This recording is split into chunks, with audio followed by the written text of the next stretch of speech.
I have long spoken on this show about transfer targets for Oregon men's basketball. There are many out there. No doubt about it. No question. There have been. Some have come and gone. Tony Perkins would have been great. Second team All-Big Ten, goes to Missouri instead.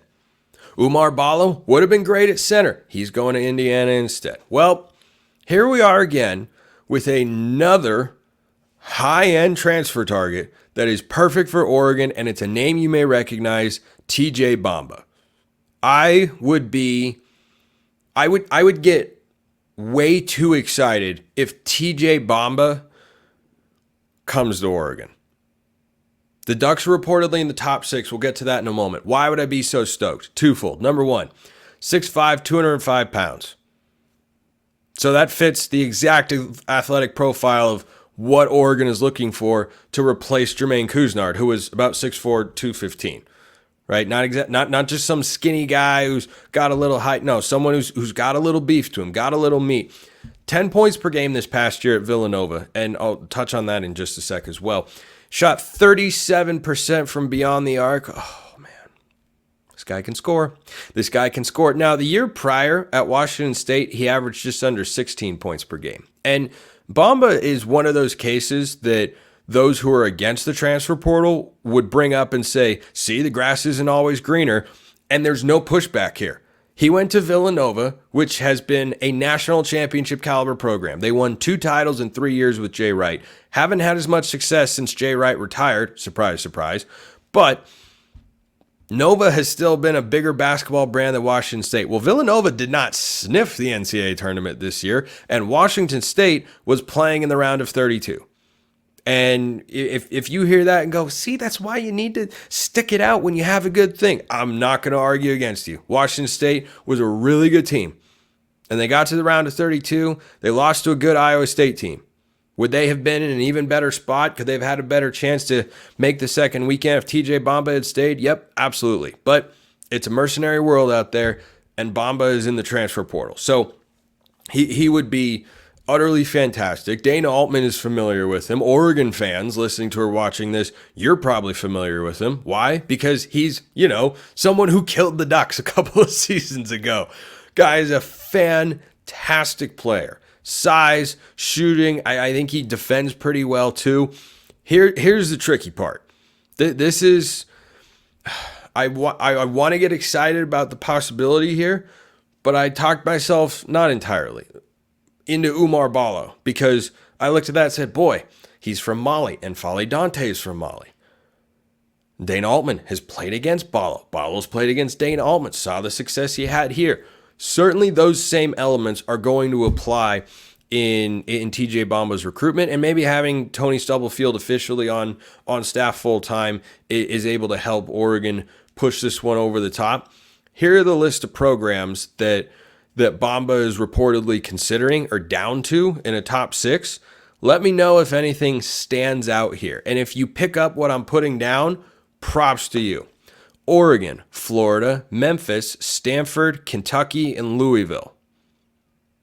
Which of those schools stands out the most? Do you think long and hard about why TJ Bamba would be considering Stanford? Oh, right, they just hired his former head coach, Kyle Smith. The guy from Washington State. Good coach. Good coach. One of you once upon a time sent in a mailbag question when we were going to get rid of Dana Altman. That was a good one. I never got there, but I understood why people were having those discussions. Anyway, Kyle Smith, very good basketball coach, had a great year with TJ Bamba. He is now the head coach at Stanford. So when you look around and try to find connections, like, why would he go here? How could he go there? The portal is often about relationships. You have to formulate these relationships over time, whether you recruited him out of high school, whether you met him at a game you played, whether you've just crossed paths with him in the sports world or whatever. Hard to beat the relationship of having played for a guy and had your best career season. So he's going into his 5th and final year of eligibility, but his best year by far was 2 years ago with Kyle Smith. And here's the other part of this discussion.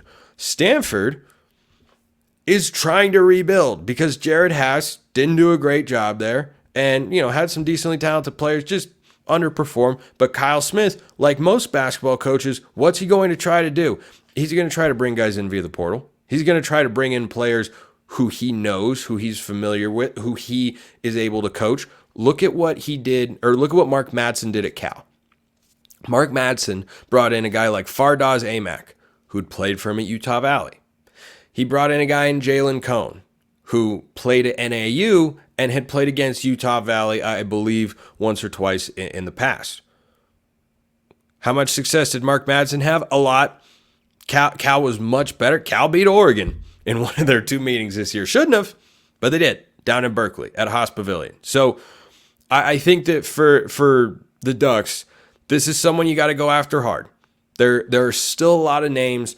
There's still a lot of options. The portals, you can go into the portal at any or during a certain window, but you can come out of it at any time.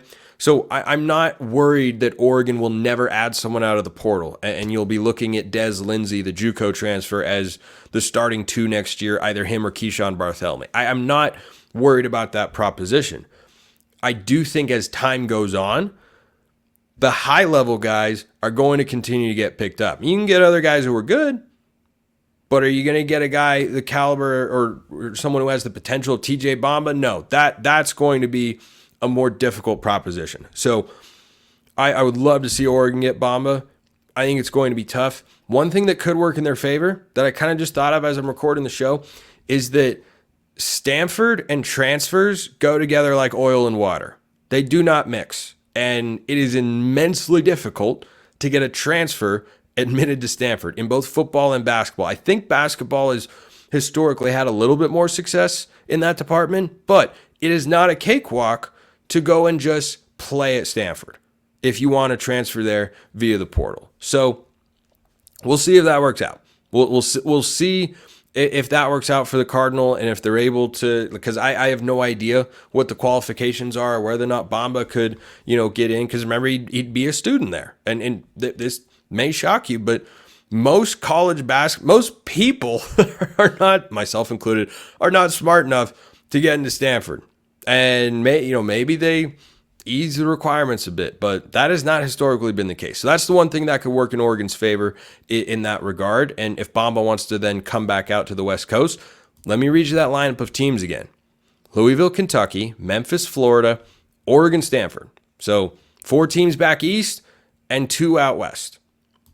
That would be, I would literally be jumping for joy if Oregon were to get TJ Bamba. I want to close with this because I saw this headline going around. Oregon women's basketball coach Kelly Graves has reportedly put his house up for sale. Please don't look too much into this. Please do not say, they're going to get rid of him. There is no other indication. There has been no indication from Coach Graves' camp. There's been no indication from the Oregon camp that they're going to move on. Even if you think that that's a move that should be made, do not look at this and think, wow, he's finally going to... His kids are grown up now.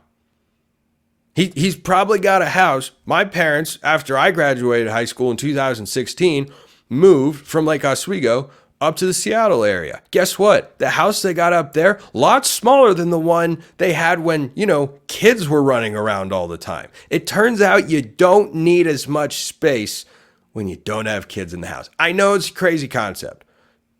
I know that that's a crazy concept to throw out there, but I saw that headline. I kind of thought it was a non-headline of like, Until there are substantive discussions about moving on, do not expect Kelly Graves to move on just because he's selling his house. I do not see that being the catalyst that leads to him being removed as the Oregon women's basketball coach.